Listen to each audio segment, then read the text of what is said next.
Welcome back to another episode of AI Auto Intel, where we dive into the deep world automotive innovation, sales strategies, and the future of AI in the dealerships. I'm your host, SV, and today we have incredible guest who brings years of experience and insights to the ever-evolving automotive space. Joining us today, Don the car guy, a seasoned professional in the dealership world with expertise with spanning sales, finance, and customer experience. So, Don, welcome to the show. Excited to have you here. How your day going? Day's going great. I'm excited to be here. Thanks so much for inviting me. Cool.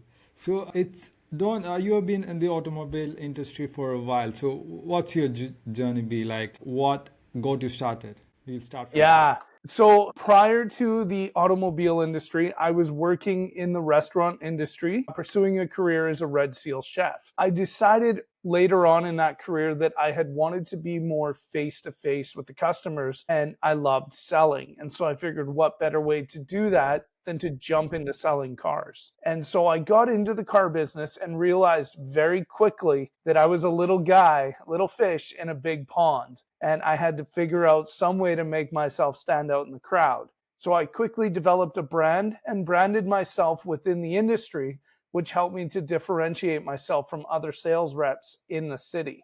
And it's worked pretty well so far. Developed Don the car guy, and pretty well known in the community as a result of that brand. Makes sense. Yeah, I had a look at your LinkedIn page, and it's clearly visible that they don't the car guy.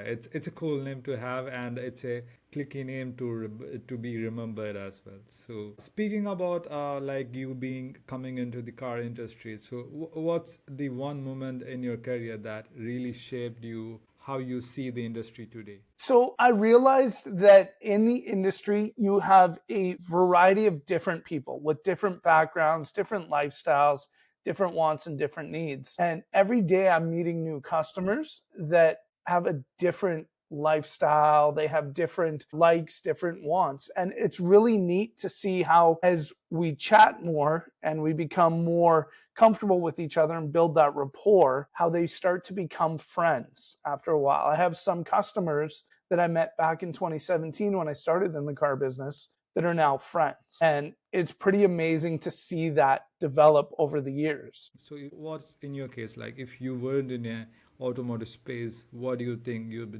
doing? I think I would still be doing something with cars. I've always had kind of a love for cars, and I would be doing something, whether it was, body work or something like that. I've always enjoyed working with cars, working on motors and being around cars. Makes sense. Like you have been into the sales as well, right? So the way customers buy cars has changed a lot. So what do you think is the biggest shift in the dealership sales of the last few years? The biggest shift I've seen since 2017 is that customers don't want to spend as much time in the dealership. They do all their research and studies online, and then they come to the dealership for the final end of it, which is your test drive and the finance paperwork or the actual purchase agreement. Most of them don't want to do the meet and greet at the dealership, do the walk around, do the touching of the car. They already know what they're after, and they just want to see it, touch it, feel it, and buy it. Makes sense.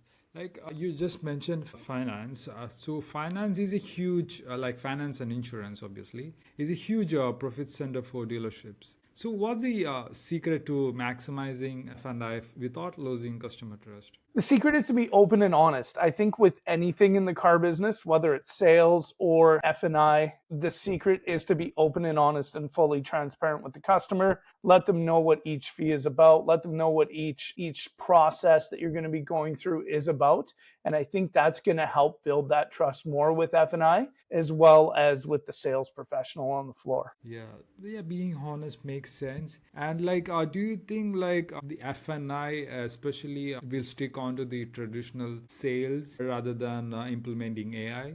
What's your take on that? I think that AI is going to do a portion of the job. I still think you need the human interaction, especially at some point in that transaction. And I think more so with F&I know I wouldn't want to give my money to a computer. I'd rather give it to a real person. But I think there's a spot for F&I within finance. I think it could do the paperwork, it could generate everything. But when it comes down to signing and the actual exchanging of money, I think that that's where the human interaction should come in. Makes sense. Everyone, people are interested for the recommendations from the AI, but they still prefer that human touch towards the end. So that's happening in the market. So how do you think like AI and automation are changing the way dealers interact with customers? I think it's making it a lot easier. It's allowing dealers to focus on more customers, but to still deliver the optimal customer service experience. The AI, from what I have seen, is doing a majority of the job and then turning it over to the sales reps or the dealership or the management when they're already halfway through that deal. I've seen some AI where they do all the work for you, and then the sales guy basically makes the human touches and the AI does everything else, which is great because that frees up time for that sales rep to focus on the in-person customers that are actually in-house. And for me, customer service is huge. Makes sense. Makes sense. Yeah, that's a good piece of gold nugget. So, what's one common mistake you see dealerships making in their sales process today? Rushing the process. I find if you slow the process down, you take time with the customer, you build rapport, and you get to actually know the customer. Don't ask the basic, hey, what's your name? What's your phone number questions? Actually build some rapport. And I think that's what's lacking now. Dealerships are too transactional. They're about get them in, get the money, get them out, move on to the next. I would rather spend all day with one customer and have a great time with that customer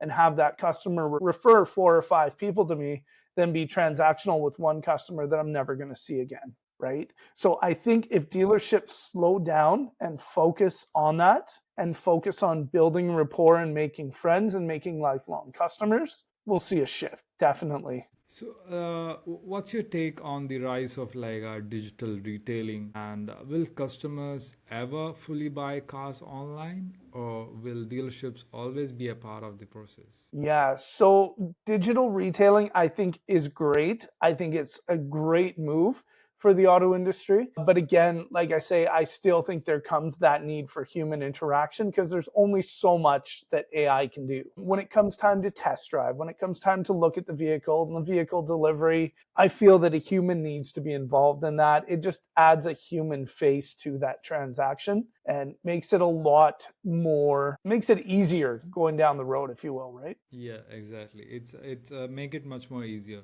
down the road. Absolutely. So, looking ahead down the road, so where do you see like AI playing the biggest role in dealership operations? What segment, especially, would that be? Is Absolutely. that a follow up, or is it that the BDC team, or where do you see the AI will be playing the biggest role? I think we're going to see the biggest role in the AI is going to be with the BDC department, assuming that the dealership has a BDC. I think that's where it's going to be the most beneficial for an actual dealership.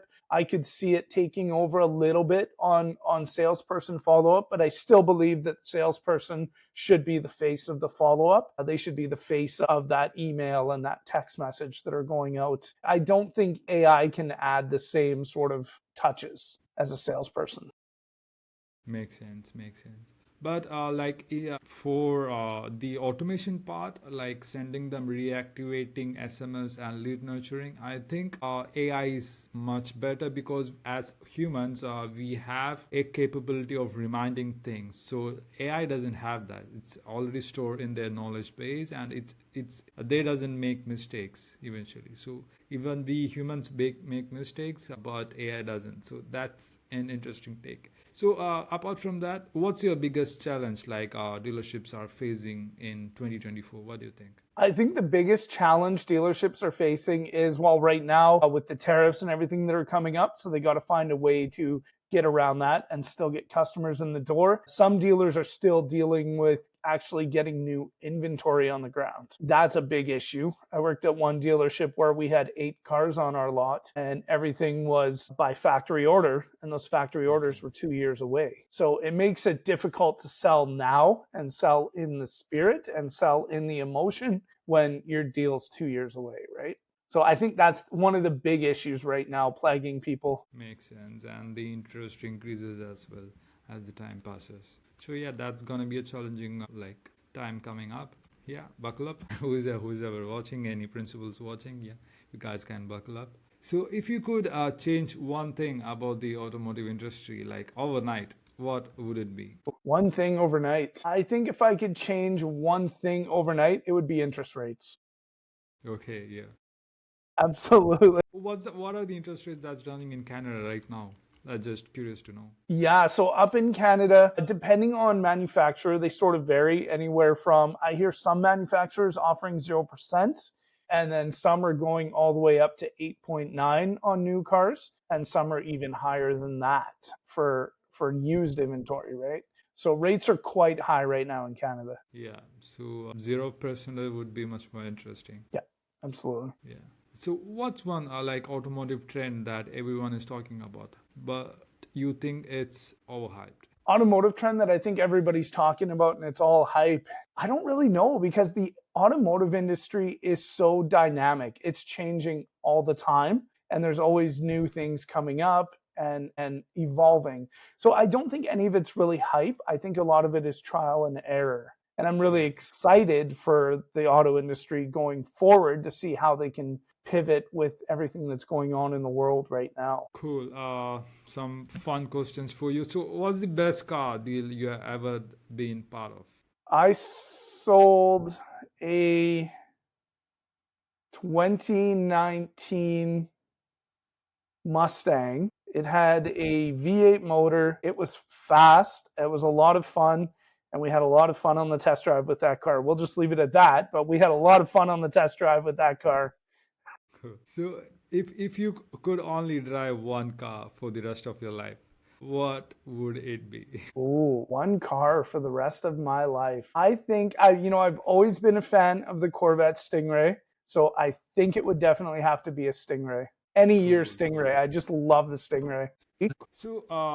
So, what do you think? Like, can these agents be implemented in the like replace the BDC department, or do you think BDC department with these agents would work better? I don't want to say it should replace the BDC department because I think there is still a need for humans in BDC. I think it could augment the BDC department and work alongside them. Whether they're booking service or sales calls, it doesn't really matter. I think they could work side by side. Cool, cool, cool. Makes sense. Yeah, like these systems are working with BDC departments and sales executives work may have wonders in the like in the coming days, and that's something that a Personamize is looking forward to.